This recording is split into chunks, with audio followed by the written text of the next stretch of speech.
Hello. I think it is important to read what you've written because a speaking voice is different than your written voice, and I'm trying to get better at putting those two together for me because they've never been one. So this is the story of Tweedle Beetle Bitty Bum. I met him at a party. An I Love Sluts t-shirt and 3 stringy sprouts of nose hair, sprawling outward, squealing for help. His roommate had just moved out. "Dentist bills," he said. "Needs a root canal on every single tooth. He's moving back home. I can swing the rent alone, but my dog is the main thing. I can't leave him home alone while I'm at work." Poor Tweedle Beetle Bitty Bum. The cruel click of my lighter between his 2 stubby fingers. The harsh hiss of black smoke blown back into my eyes. I moved in the following week. Me and Guy and poor Tweedle Beetle Bitty Bum. Doof! Went Tweedle Beetle Bitty Bum straight into the kitchen wall, 5 inches from the doggy door. "We've been through it all together, man. This dog is gonna live forever. He just doesn't stop." Tweedle Beetle's arms held up like a puppet, shaken with every word for emphasis. Peeling back a red, raggedy curtain revealed portraits of Tweedle Beetle over the years, smattered across the living room wall. "Bad boys live forever if you keep their name alive," Guy grunted. Slow blinks from Tweedle's milky white eyes in agreement. Poor Tweedle Beetle Bitty Bum. "I'm known for my thoughtfulness." Steam billowed out the bathroom door behind Guy.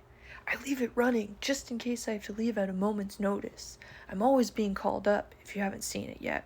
I'm the most popular guy in the world. People love me. People want to see me. I won't disappoint my friends by being late, and I won't disappoint my mother by being unkempt." Tweedle Beetle Bitty Bum gnawed and wrenched and fought on a knot hidden in his forest of fur, losing this game of tug-of-war to scraggly white hair. He was a pile of forgotten rumpled clothes left on top of the dresser, a buried bundle waiting to be folded. Poor Tweedle Beetle Bitty Bum. Routine nestled neatly into our lives as months marched along. The house exhaled drawn-out sighs of relief while Guy was away on his night shifts. Calmness could finally settle into its corners, only to be kicked up again when Guy burst in along the beams of morning sunlight. Poor old Tweedle Beetle whimpered and moaned all alone, undecipherable grunts and groans during these silent nights, his creaky joints aching for company and care. My consolation was never enough. Poor Tweedle Beetle Bitty Bum. One night, dark gray clouds of raindrops and reverie rolled into town, chugging along with the speed of a steam engine.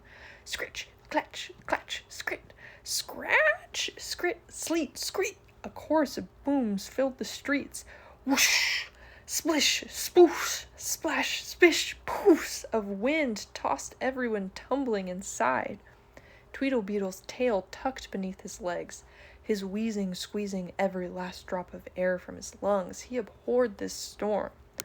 One last scratch, fatch, Kent from outside sent Tweedle Beetle needling through my knees, crossing the colossal carpeted floor, through the rusted doggy door, flapping and fluttering in the wind. Poor Tweedle Beetle Bitty Bum. I plunged into a panic. Squashed by a, ran over by a, crushed by a, my imagination ran rampant. He was a kite with a cut string, drifting with no direction, at the whim of the wind.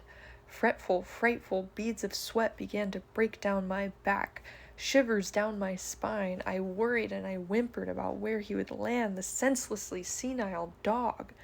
I opened the door with my heart torn, a downpour of despair. To start the search now would be impossible.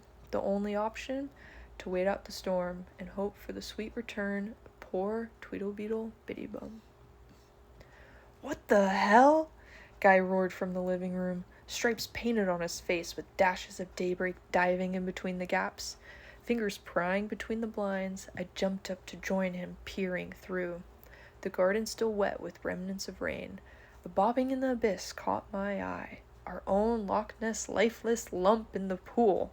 "Is that fucking Tweedle?" Scurrying legs hurrying, thoughts racing and whirring as I fought to unlock the backyard door.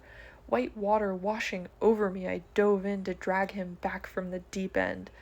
Planting him on the pool's edge, I showered the seed of shaggy fur with raindrop tears in the hopes he would sprout back to life. Guy towered over us, exploding in an instant. I saw all parts of you, the inside and out. I knew it all. The zigzag of your tail wag when you saw the mailman. How you swayed when we played digging trash from the trash can. I cared. I promise. I swear. And this is how you repay me? He stared off into the now still water. Arms crossed, he stormed off and left me to clutch the lost shape of poor Tweedle Beetle Bitty Bum. Thank you. That is Tweedle Beetle. Hope you enjoyed. I wrote it after... Does it ruin it when I talk about it? You can just take the story as it is. It's fun practicing my reading voice and my writing voice. Yeah, thank you.